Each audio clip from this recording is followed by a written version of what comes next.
Those of you who are familiar with my channel might remember that on my last trip when I went to Wolfe Creek Crater, my awning came down and it did some damage here to the wheel arches and the side of the vehicle. Not much damage, but it's enough. It marred the paintwork obviously, and so I thought I'd do a little bit of a repair job on it now, and before the rust gets in. However, I went to my first resource, which is YouTube, to see how you take the wheel arches off. And it turns there is no appreciable way, or nobody's put videos up apparently, to tell you how to do it. So I've done this sort of tongue-in-cheek and with heart in mouth, but I managed to get them off, and I'll just show you. That's comes off, but we have a series of screws. Let me just have a look and see what we're doing here with the camera. Yes, we have a series of screw points in the wheel arches underneath. That's a screw point there. There's one up underneath this, and so on and so forth. You take all those Phillips head screws out, and then it is probably self-evident to a lot of people, but not necessarily to me. I like to know exactly what I'm getting into before I go into it. But I had to use my trim tools, which I happen to have, and as I say, with heart in mouth, I managed to boom, pull them out, and that's how it looks. Now, I'm actually going to put the wheel back on, because the arch, I will leave the wheel arch off. This was one with the most severe damage, was this part here, which I'm going to do in my other shed, fill it up and sand it smooth, and then I can paint that independently. The other parts of the damaged parts, i.e. here, will stay on the, obviously stay on the car. I will just very carefully sand them smooth with some wet and dry, and do some touch-up paint, or I'll put some undercoat obviously, or some spray putty on there, and we'll see if we can't just bring it back to a little bit better looking than it was after the awning fell off. I am of course going to put the wheel on in the interest of safety, because I have the vehicle actually up on its jack for changing the tyre, which most of these things are pretty horrible, and as you can see, the wheel, I'm almost at maximum amount of lift with a spacer on the wheel.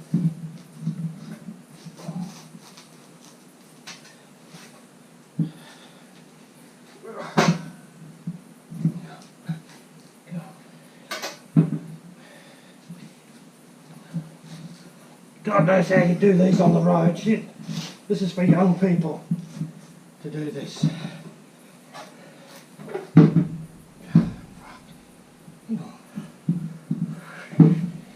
Oh, shit. Hang on a minute. As I said, I'm at basically the limit of its the jack's travel. Anyway, after a bit of a little struggle there, I've got it on. Ooh. And we'll tighten this up.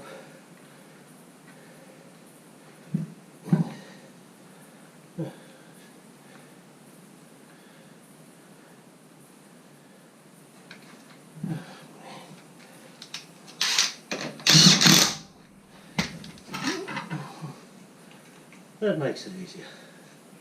Get the first one on.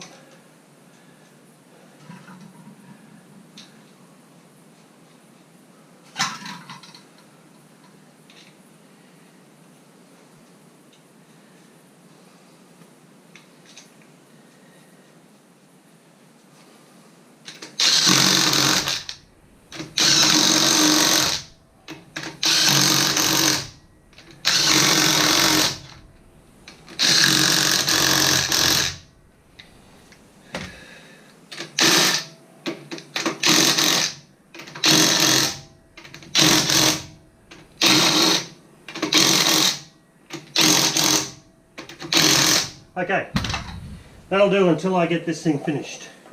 The panel beating part of it. Now, you idiot, there we go.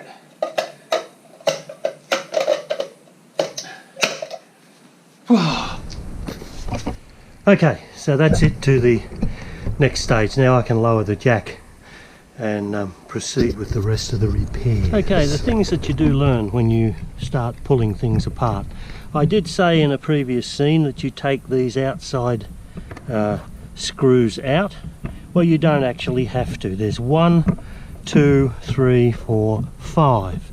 And all they do is they hold that little plastic insert into the arch itself.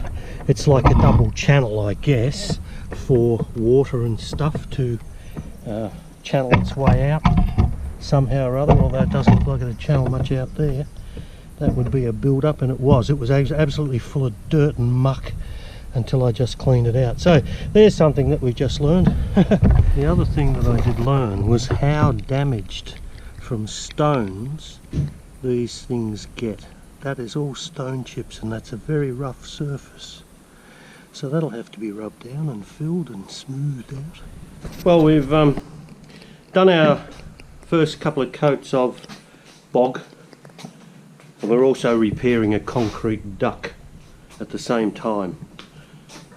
So now, wait for that hardener to dry, I can sand it off, but now I've got to attack these little bits over here. This little scratch there, and that one. It's raining outside, so it's not really a very nice day, but anyway, that's what we have. Okay, after a couple of hours we've now done these little ones here and this one here and a couple on they were just little tiny minor blemishes, and here is this one here, and I'll just have to clean it up actually, and it's ready for a coat of spray putty now, and then I'll give it another bit of a sand before we start thinking about any colour coats. I just want to see if we got that. Looks fine, that's got that out of there. I may have to do a little bit more rubbing around that bit there to feather it in, but we'll see after the spray putty goes on what sort of imperfections we have. So we shall proceed. Okay, well, I've done the repairs, and I just made one little blunder putting these clear coats on, and I inadvertently touched the wrong knob on my spray gun and got a gigantic big run. So I now have to let that set overnight, and I'll try and rub that out sometime tomorrow. But that's it. At least the main thing is that we can't see the chop out of that wheel arch, so that's good. I've taken the car out of the shed mainly because I was investigating last night on how to repair these runs, this here, which I, as I mentioned previously, inadvertently touched the wrong knob. Now there is a way to fix these things, however I do notice that I've got this run that's a slightly different colour. What I plan to do, because this car will go on another trip, I still have to polish it up, and I will sand it back with very fine wet and dry over the clear coat, and then we'll give it a polish and get that particular set of runs out, and I think we might just keep that as a bit of a reminder that I'm not really that clever at painting things. But overall, it's a lot better than it was with all those gouges on it.